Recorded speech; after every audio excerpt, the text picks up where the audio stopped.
Ladies and gents, attempted assassinations on presidents are back. Eminem's got a new Slim Shady album out. It's like we're going back to the late 20th century, isn't it? Back to the late 90s. Labour are in power again. It really is. It's like we're going back to that time period, isn't it? Like we should put hyper-colour T-shirts on, shouldn't we? Yeah, and spliffy jeans. We should rip CDs off of Napster, shouldn't we? Yeah. Like we did in the late 90s when we were like, what, like 18, 19? What else could we do? We could have sex with a 18, 19-year-old. What is actually wrong with you?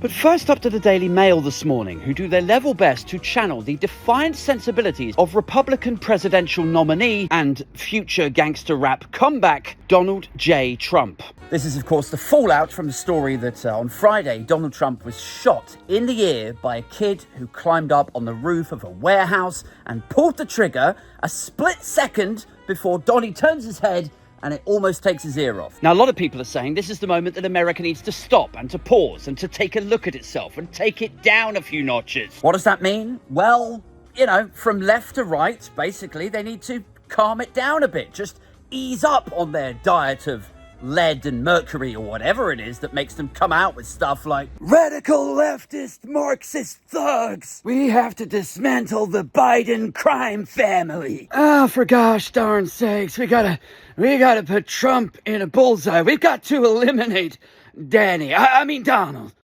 People are saying right across the board, we just have to take it down a few notches. Just be less aggressive, less combative, more civil to one another. But, quite predictably and depressingly, others are using this as a means to achieve precisely the opposite, saying this was nothing more than a deep state operation and tantamount to liberals declaring war. For me, personally, characteristically, I think things are looking pretty bleak. I think the rhetoric might be dialed down for a few days or hours, if you're lucky, just like it was immediately after the murder of Joe Cox. But sooner or later, the aggression and the hate will return. And probably, bearing in mind the time difference, that will happen before Monday is out. Because when Trump appeals for calm, when he says he wants to bring an end to the lack of civility, when Trump appeals for unity, he very much means unity. Like whenever Trump or his press team go like, oh, we gotta take it, we gotta de-escalate from the prospect of political violence. All that is, like, if you ran that through a bullshit translator, it would come out like, I want you to stop being mean to me.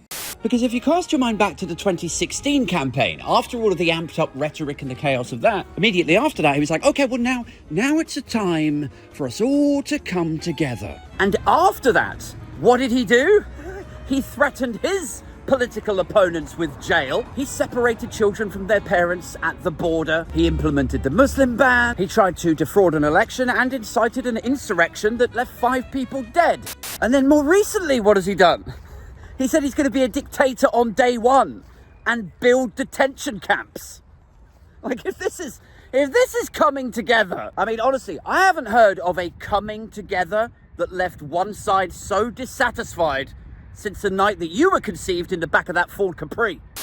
But yes, anyway, Trump's roll call of political violence and a lack of civility is long, bruv. And granted, none of these include a sniper shot on a presidential candidate, but still. Like, it's hilarious to see the reactions to this. The same right-wing commentariat that's cheered him on through his corporate fraud, campaign finance and rape trials is now seriously suggesting that this is a guy who wants to return to civility. Like having Donald Trump appeal for a return to political civility, that is like having an anti-misogyny campaign video hosted by O.J. Simpson. Because ultimately we inhabit a media ecosystem from which a calm, measured and mature politics is impossible to extract. People get their news from Twitter or cable news now, both of which offer opinion rather than traditional breaking news, journalisty style reporting, don't they? And so the echo chambers are allowed to progress, perpetuate and persevere. Evil won't win. Comes the Daily Mail. Channeling Donald Trump. Evil won't win. To which the only reasonable response is, all right, okay.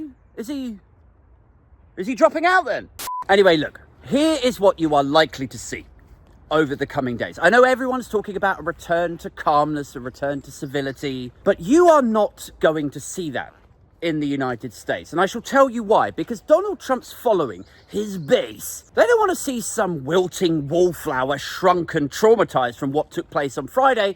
They want to see the guy that's holding up his fist saying, fight, fight, fight. If Donald Trump was to remove all talk about the Biden crime family, corruption, the swamp, the deep state, what on earth would his sell be? Like, that's literally what he's going to market with. Finally, if you look back at all of the other pinch points in Trump's presidencies, in his campaigns, he has always, without exception, exploited whatever the news story is as a means of then furthering his pre-existing narratives. If he loses an election, it's because Biden stole it. If he gets prosecuted for something, it's because it's Biden's crooked judge. It's a witch hunt. It's a sham trial. You know, he can't get rid of the aggression. He is the aggression. He can't take it down a few notches because his whole political style is to divide people and amp up the rhetoric. Everything, every single thing always comes back to him being oppressed and persecuted by this sort of vague, ambiguous establishment. Now, if you don't think an assassination attempt fits perfectly into that, it fits as perfect as your dad fit in your mum in the back of that Capri. If you don't think that's going to be a major theme in Donald Trump's RNC speech, which reports are suggesting he is already rewriting following the events of Friday afternoon, I don't know, man. I got some magic beans to sell you or something. Anyway, that's it for this one. Cheers. See you tomorrow. Hey yo, it's the alternative paper review. Coming in for you every day is the truth. Roasting the Tories, bring you the stories. A. Thompson talking blue in the room. Dude in the shed, big ears with a brew. Drunk off his head, it appears had a few. Age 42, saying what's new.